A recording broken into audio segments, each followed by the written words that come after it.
No, I understood. My favorite teacher was the one who scared the living bejesus out of me. And you would walk into the room and it was smoke from about here up, right? He always had a cigarette in the ashtray and had a cigarette in his mouth and maybe a cigarette in his hand. Gosh. It was extremely intimidating, but he was the one I learned the most from. The one time I did break the rules completely was when the guidance counselor told me I couldn't take college classes. I literally grabbed my backpack and walked home. It was the middle of the day. You really showed her, Miss Bouchard. Oh, I did. So we're here with Tyler, who claims that he's the sheriff of the school. So, did you have a best friend? Great friend. I really did, because it's embarrassing. Wow, that hurts. Thanks. That's sort of painful to remember that 20 years later. Yeah. Hey, thanks for bringing that up. Yeah, of course. Not really. Cool. Sick friendship. Like, other than having no friends, what was like the craziest thing that happened when you were in school? Yeah, not a whole lot. Any pets or favorite pets? I do have a couple of dogs at home, and we have a cat. The dogs are getting a little older, so they're pretty lazy, and the cat is one that likes to meow all the time and is pretty annoying. Typical. Yes. So I don't know if you know this or not, but I used to teach chemistry here in high school at Leavitt. And so we had a balloon that was hanging. I had it tied on a string that was tied to the faucet, lit this fuse that was going to kind of go up to the balloon, and the fuse actually melted the string that the balloon was attached to. Oh no. So then the balloon goes up to the ceiling and is bouncing along the ceiling. And the students that were there really kind of freaked out about it. There was this one young man that just like was climbing over people to try to get away from this balloon. And I remember that because it was really, really funny. So what was your craziest memory from high school?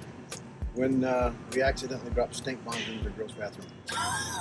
The bathrooms were stacked 3 stories, boys, girls, boys, and then the other side of the hallway was the opposite.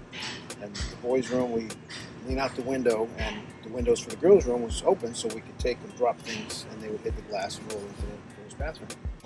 And it was supposed to be a smoke bomb, but they grabbed the wrong one. It was one of these really nasty stink bombs, and when it went off, and the problem is it just kind of stuck to your skin for like a week. So all the girls that were in the girls' room for about a week, they smelled really, really, really bad. Nice. We weren't known for being politically correct in the 70s.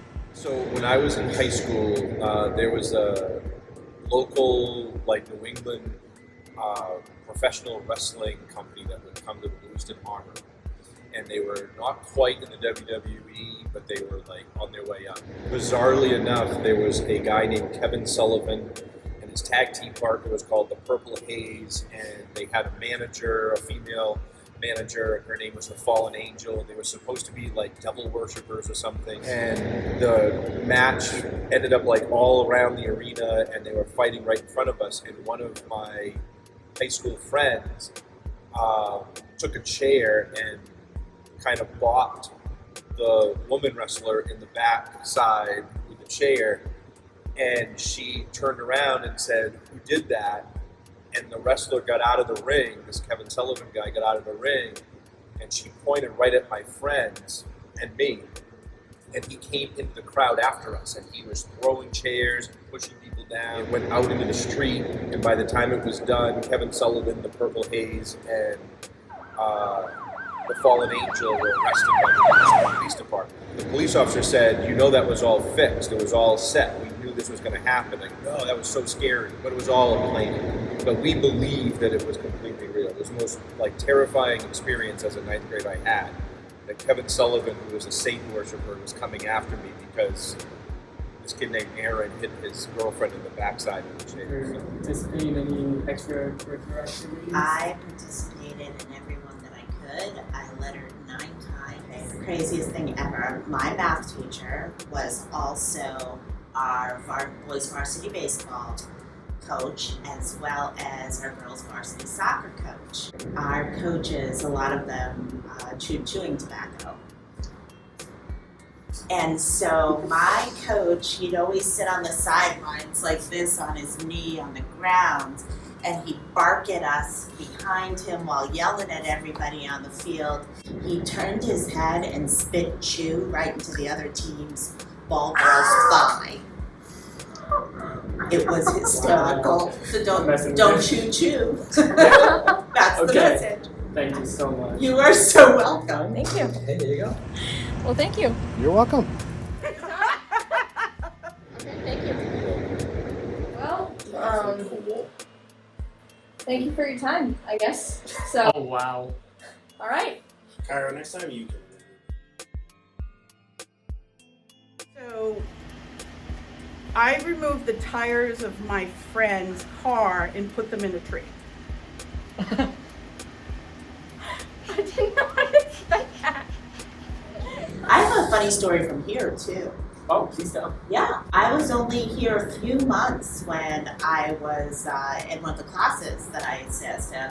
Oh, actually, your class. It's wellness, freshman wellness. When I was speaking with the teacher and turned to go to my seat and made eye contact with one of the students, this one right here, who said, "You're too scary. Don't look at me." So I tried to strangle him, and we've been friends ever since.